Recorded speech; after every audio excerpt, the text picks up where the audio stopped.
What's up everybody, it's Sean here back today to give you guys a review of the Nike Air Max 95 Big Bubble in this greedy colorway.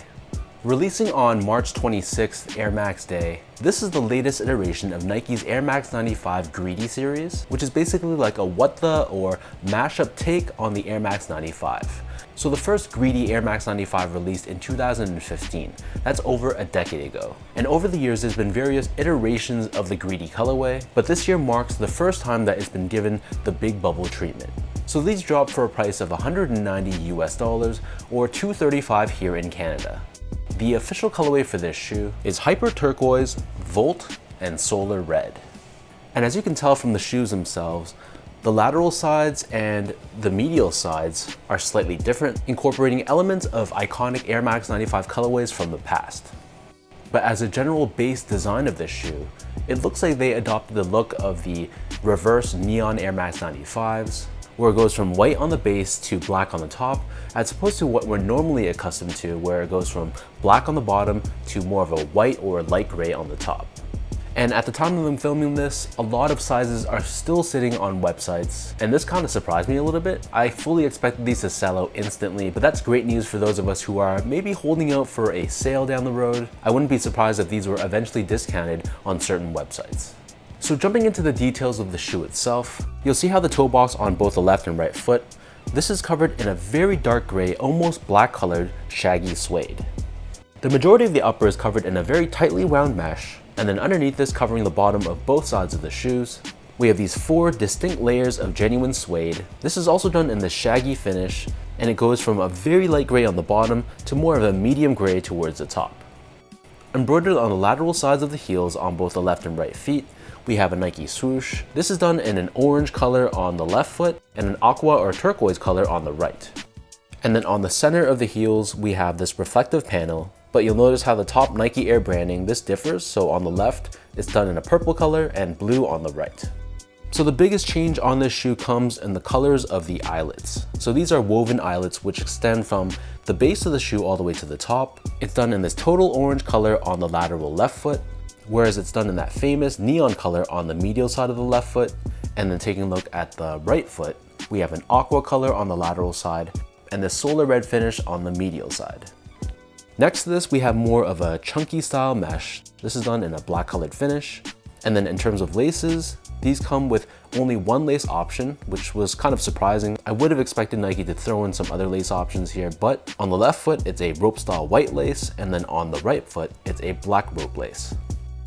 Either way, the lace is intertwined through this reflective panel, which runs down the bottom half of the tongue.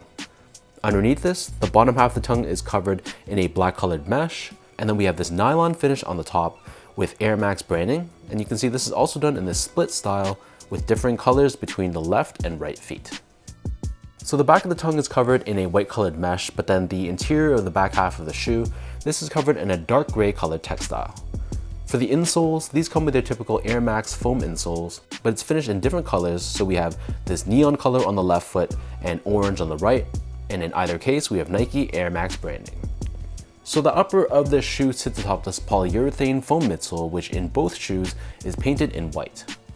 Encased within the shoe, we have Nike Air technology, and then the colors of the air units themselves are different. So again, on the forefoot of the left foot, it's done in this neon color, and then it's orange on the heel. Whereas on the right foot, we have solar red on the forefoot and turquoise on the heel. And as I mentioned from the start, this is a big bubble version of the Air Max 95, so the air unit, especially on the heel, is a little bit chunkier than Air Max 95s from years past. Turning the shoe over to the bottom, so here we have your traditional Air Max 95 outsole. So we have a waffle style traction pattern on the forefoot, and the accent colors are different. And then running down the center, we have the shank plate, which gives the wearer a little bit more structure and rigidity along the midfoot area. And we have Nike Air branding here as well. So that breaks down the look and the construction of this shoe. And for those wondering about how these fit, so these fit identical to me as my other Big Bubble Air Max 95s. So I personally went true to size. I'm a true size 10, slightly on the wider side. So I got these in a size 10 and they fit me nicely in a slightly snug way. If you have a narrow, normal, or even a slightly wide foot, I feel like you can go true to size in these, but I can understand if you like a bit more of a spacious toe box and you don't mind a little bit extra room lengthwise, you can also easily go up half a size too. It comes down to personal preference, how you like your shoes to fit. If you don't like to risk it and you don't like a shoe that has a little bit more of a snug feel, then I recommend going up half a size. But as I always say, if you're able to try these on in store, even any other colorway of a Big Bubble Air Max 95, do so just to get a sense of how they fit your specific feet, because everyone's feet are different and everyone's preference on how they like their shoes to fit is also going to be different. Moving on to the comfort, so these feel identical to the other Air Max 95 Big Bubbles, so it's an upgrade over Air Max 95s in the past in that I can feel a little bit more squishiness, a little bit more cushioning, especially underneath the heel. But still, this is going to be an Air Max 95, and even though it's fine for a casual use shoe, it's not particularly one that I'd say is very comfortable. There's a lot of other models, silhouettes that I'd gravitate towards over these if I'm looking strictly for comfort, but honestly, they're not that bad. My feet are just spoiled by more comfortable Air Max models or even models from other brands like Asics and New Balance, so take that with a grain of salt.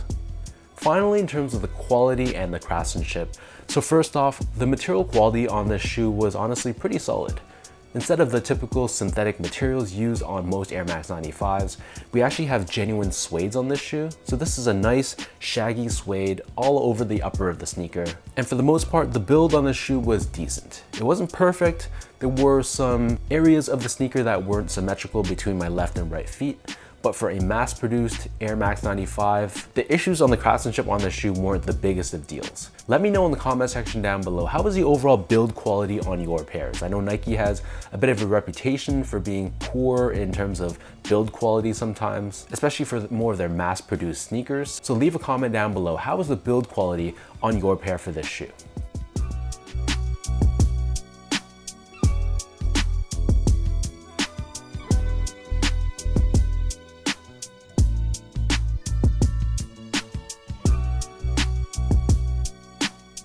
So with all of that out of the way now, let me toss these on feet, I'll lace them up, and I'll show you guys how these look.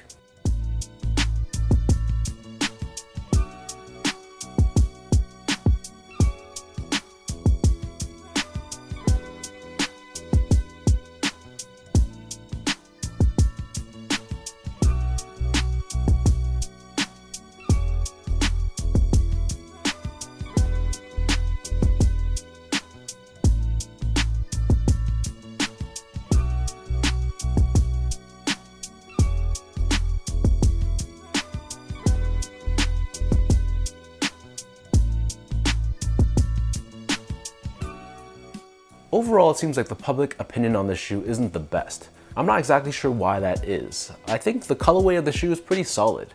I like how they incorporated the reverse neon colorway as the base. It gives the shoe a little bit more of a newer or refreshing look. And I like how the mismatching details of the shoe aren't over the top. It's subdued enough that it still looks pretty uniform of a shoe while still incorporating those mismatching details that the greedy colorway is known for. Maybe that's what it comes down to. Maybe people just prefer when it's more off the wall, where the lateral and medial panels look completely different. If that is, leave your thoughts down below. Let me know, what do you guys think about this pair? For anyone watching, did you also pick these up? Are you maybe waiting for these to go on sale? Or you're just not feeling this colorway, which is fine, and this was a pass for you. If you guys enjoyed this video, be sure to like, comment, and subscribe to my channel if you haven't yet. I'll link my social media accounts down below for you guys to check out and follow. And as always, thank you for your continued love and support, and I'll catch everybody in my next video.